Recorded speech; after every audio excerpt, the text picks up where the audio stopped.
ओम गणेशाय नमः। ओम नमः शिवाय।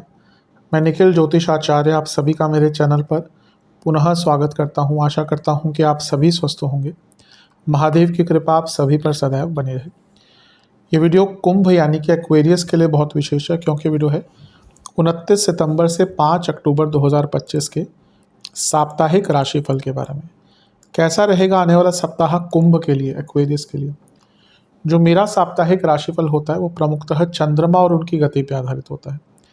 चंद्रमा एक बहुत विशेष ग्रह है, उनकी विशेषताएं तो बहुत हैं, लेकिन जब हम साप्ताहिक राशिफल के संबंध में बात करते हैं तो उनकी तेज़ गति, उनका मन का कारक होना, उनकी क्वालिटी की वह जिस भी भाव में राशि में जाते हैं, ग्रहों के साथ संपर्क साधते हैं, उनको बहुत एक्टिवेट कर देना, इन सब कारणों से चंद्रमा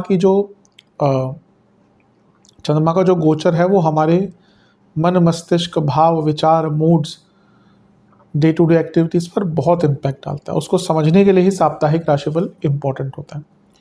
इस अंधकारमय जीवन में ज्योतिष एकमात्र विद्या है जो हमें थोड़ा गाइड कर सकती है। भले ही ये जो भी राशिफल होते हैं ये सामान्य आधार पर दिए जाएं, लेकिन एक जनरल गाइडेंस के लिए बहुत उपयोगी होते हैं। यदि आपकी लग्न राशि या चंद्र राशि कुंभ है, दोनों ही गाइडेंस के लिए इस राशिफल को देख सकते हैं। जहाँ से आपको ज़्यादा सूट और रिलेट करते हैं वहाँ से देखिए। व्यक्तिगत तौर पे मेरा मानना है लग्न से देखेंगे तो अच्छा, इनकेस नहीं पता है तो चंद्र राशि से भी इसको देख सकते हैं। शुरू करते हैं। 29 तारीख को चंद्रमा आपके लाभ स्थान में आ जाएंगे सुबह के 4 बजे, और 1 अक्टूबर तक चंद्रमा दिन के 3 बजे तक यहीं पर रहेंगे। चंद्रमा का लाभ स्थान में आना बहुत अच्छा होता है। उपचय भाव के स्वामी उपचय भाव में, यानी कि गति मिलेगी।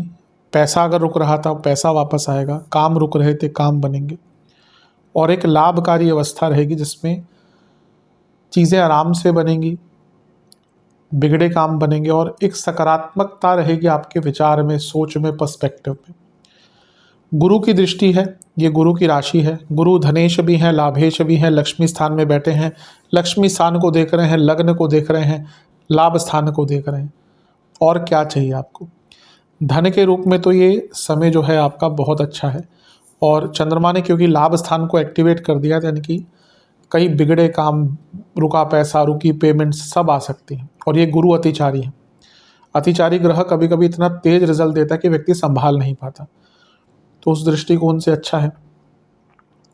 नए मौके खुलते हैं यहाँ पर, ये भी अच्छा है। लेकिन शनि की दृष्टि विषदोष, केतु का प्रभाव भी है, ये भी थोड़ा बुरा होता है।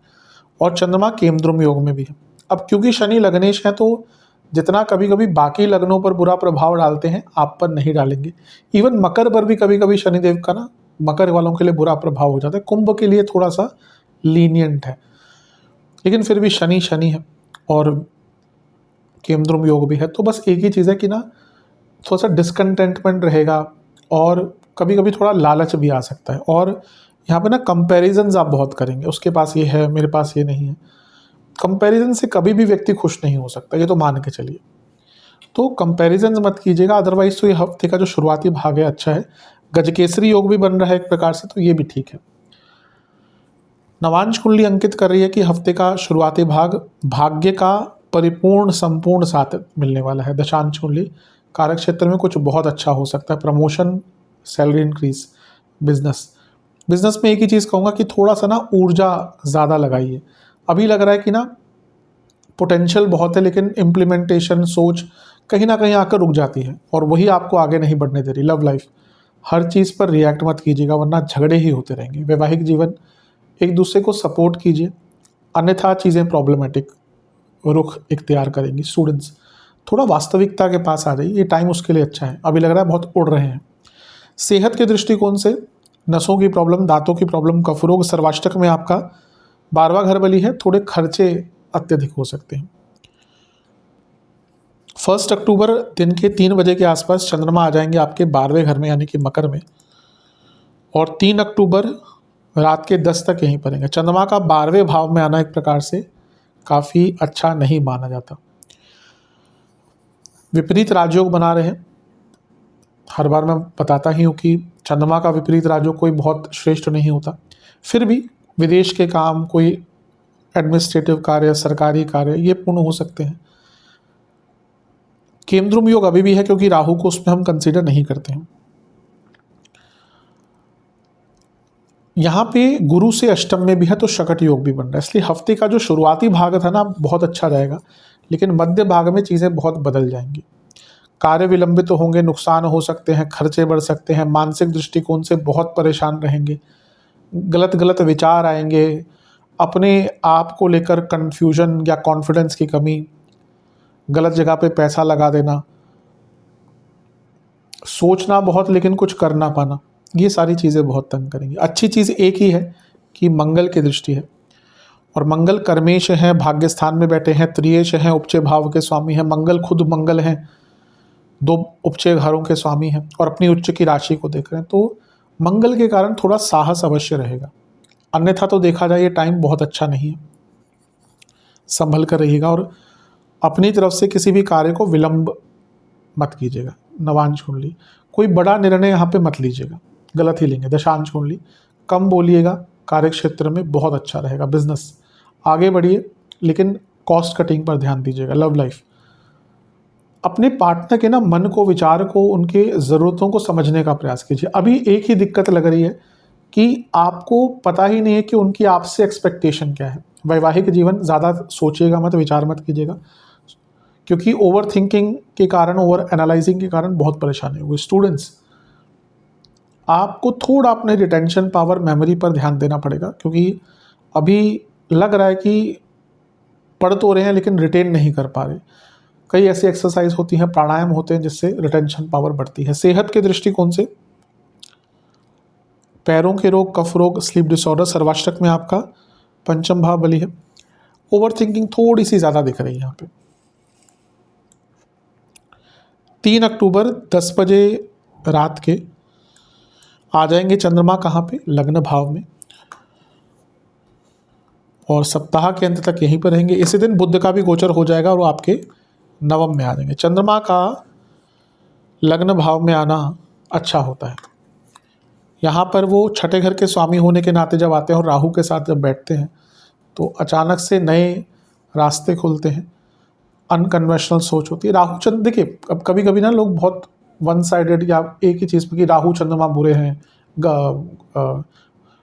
बृहस्पति और चंद्रमा, बृहस्पति और राहु अगर साथ में बैठ गए तो गुरु चांडाल योग हो गया।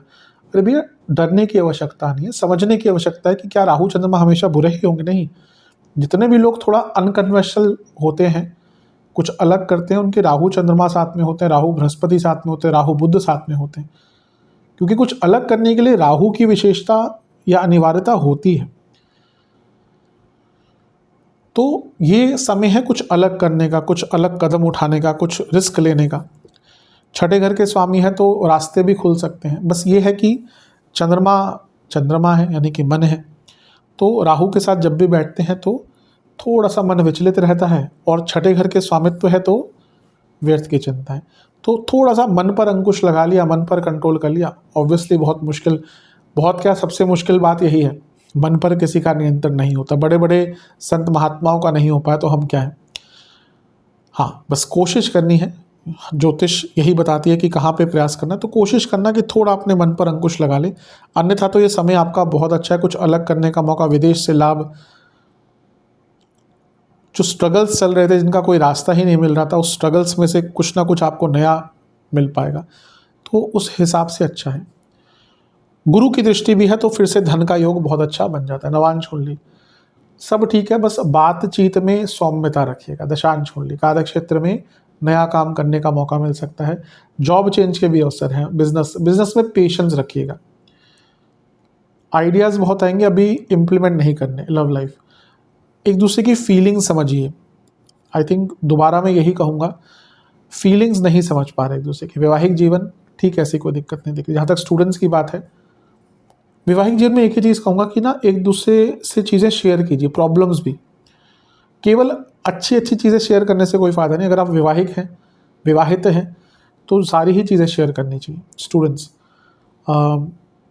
टाइम मैनेजमेंट का ध्यान दीजिए जो आप नहीं कर रहे। सेहत के हिसाब से इन्फेक्शंस, गले के रोग, सांसों से संबंधित रोग, हार्मोनल डिसऑर्डर्स, सर्वाष्टक में आपका छठा भाव अत्यंत बली है, जो बता रहा है कि थोड़ी व्यर्थ की चिंताएं ज़्यादा रहेंगी, तो अपने मन मस्तिष्क को उस साइड मत लेके जाइएगा जहाँ पे आप बहुत विचलित फील करें। मैंने फिर से कहूँगा कि ऑब्वियसली एक मुश्किल चीज़ होती है, पर एटलीस्ट उस पर कंट्रोल करने की कोशिश कीजिएगा। उपाय के स्वरूप में शनि चालीसा का 3 बार पाठ कीजिएगा। आशा करता हूँ वीडियो काम आएगा। चैनल पर नए हैं, सब्सक्राइब कीजिए, वीडियो को लाइक कीजिए। मिलता हूँ आप सभी से अगली वीडियो में, तब तक के लिए ओम नमः शिवाय।